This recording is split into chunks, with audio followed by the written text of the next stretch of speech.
Diário de Santa Faustina, a misericórdia divina na minha alma.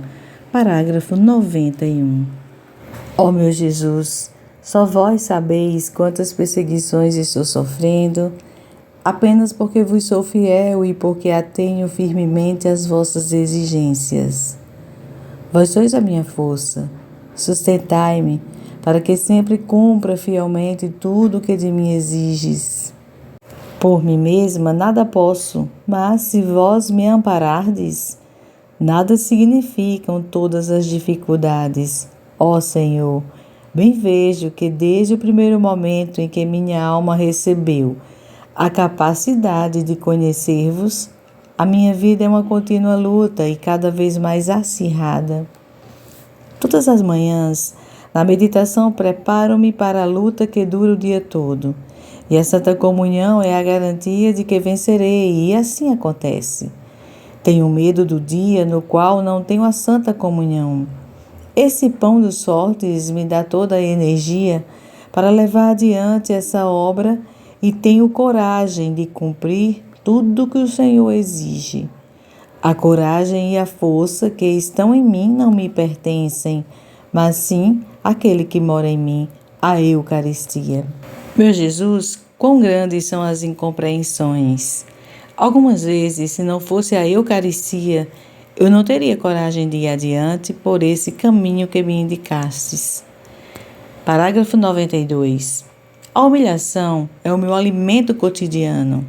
Compreendo que a esposa deve assumir tudo que diz respeito a seu esposo e, portanto, a sua veste de ultrajes deve recobrir-me também.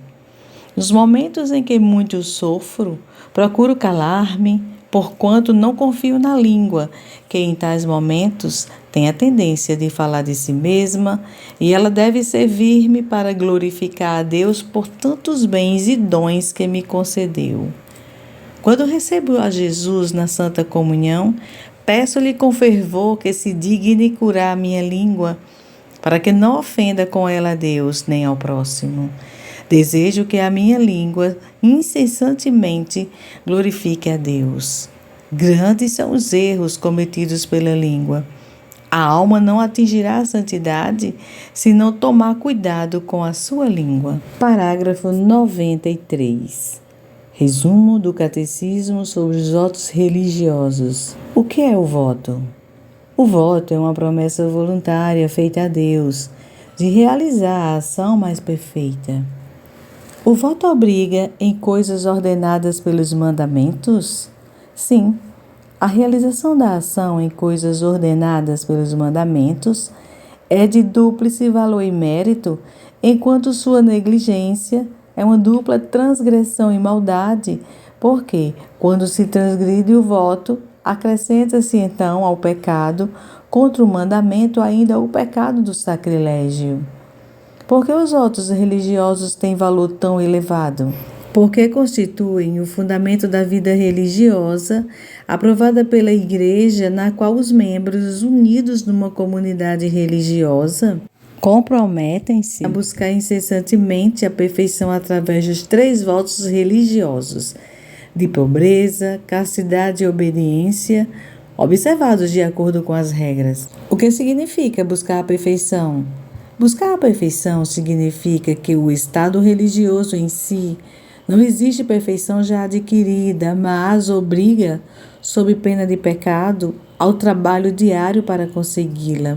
Portanto, o religioso que não queira aperfeiçoar-se negligencia a principal obrigação do seu estado.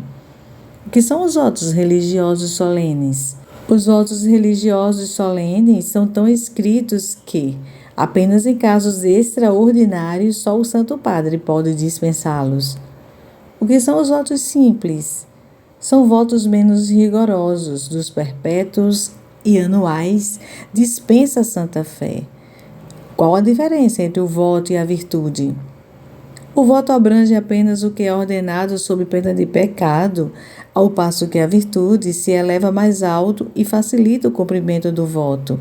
E, ao contrário, transgredindo o voto, comete-se uma falta e uma transgressão contra a virtude.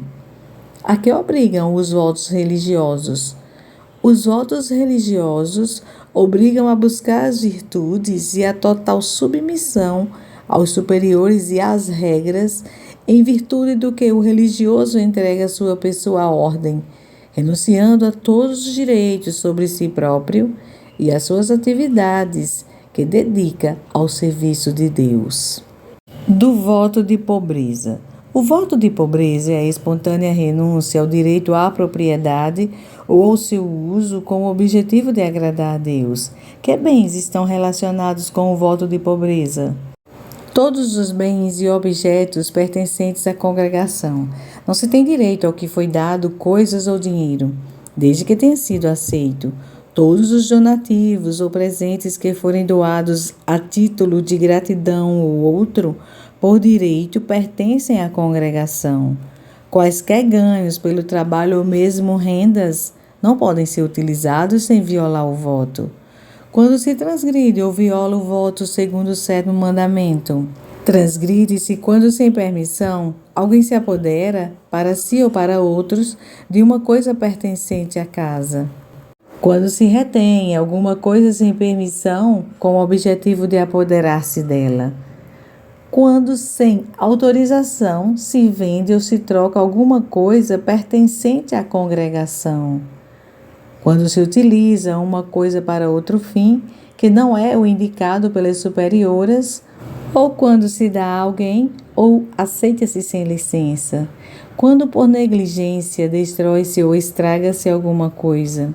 Quando, transferindo-se de uma casa a outra, leva-se alguma coisa sem permissão.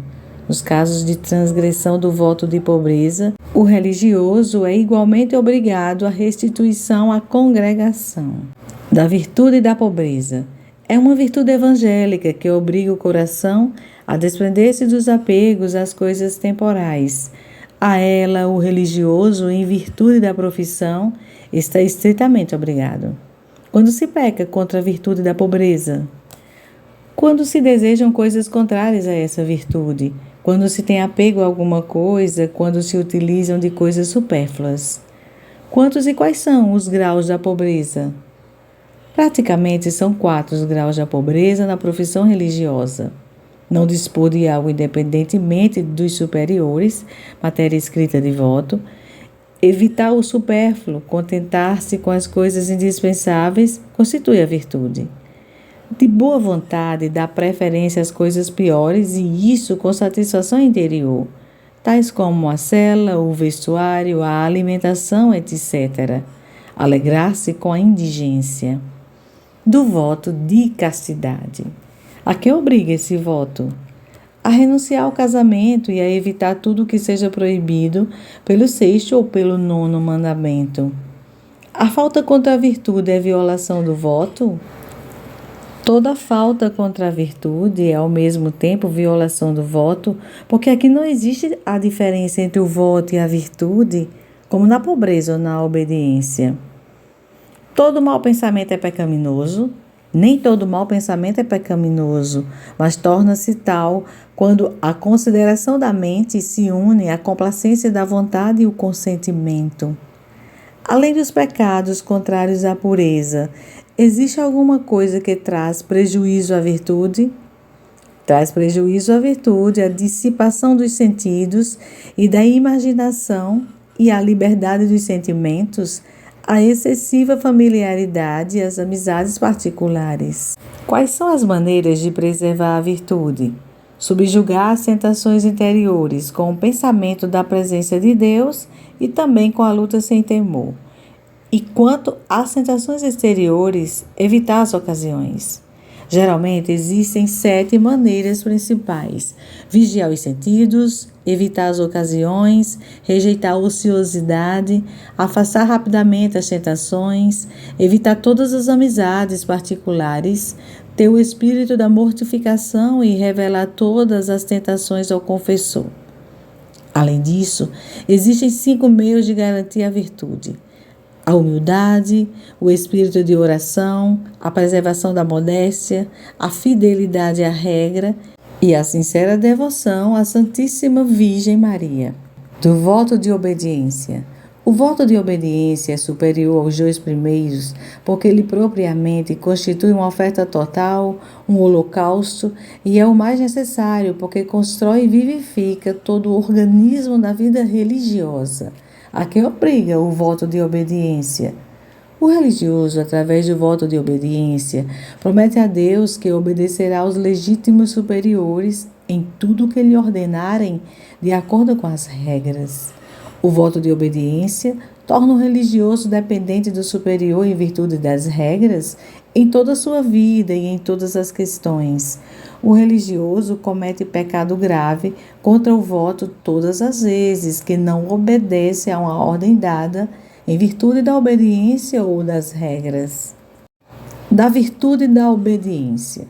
A virtude da obediência eleva-se acima do voto e abrange as regras, os regulamentos e até mesmo os conselhos dos superiores. A virtude da obediência é indispensável ao religioso.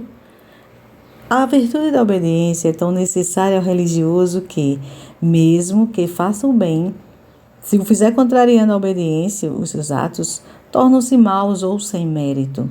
Pode-se pecar gravemente contra a virtude da obediência?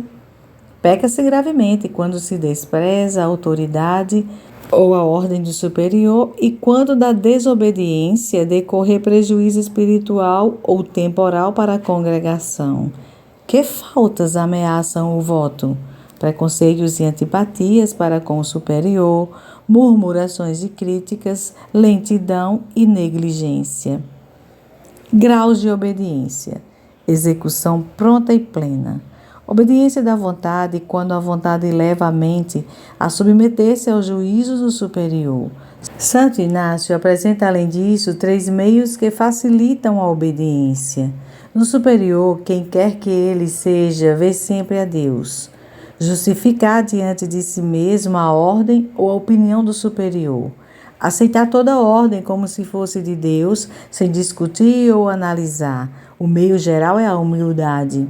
Não há coisas difíceis para o humilde. Parágrafo de número 94. Ó meu Senhor, inflamai o meu amor para convosco, para que em meio às tempestades, sofrimentos e provações, o meu espírito não desfaleça. Vós vedes como sou fraca, o amor tudo pode. Parágrafo número 95. Conhecimento mais profundo de Deus e temor da alma. No início, Deus se dá a conhecer como santidade, justiça, bondade, ou seja, misericórdia. A alma não conhece tudo isso de uma só vez, mas em iluminações sucessivas, ou seja, nas aproximações de Deus. E isso não dura muito, porque a alma não suportaria tanta luz.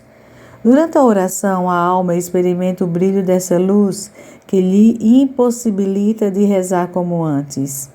Pode-se esforçar-se como quiser e obrigar-se a rezar como anteriormente. Tudo será em vão. Torna-se absolutamente impossível para ela continuar a rezar como antes de receber aquela luz. Tal luz que tocou a alma permanece nela viva e nada consegue sufocá-la sem obscurecê-la. Essa centelha do conhecimento de Deus atrai a alma e a inflama de amor para com Ele. Mas, ao mesmo tempo, essa luz dá a conhecer a alma o que ela é e permite que ela se veja interiormente numa luz superior e ela se levanta espantada e atemorizada.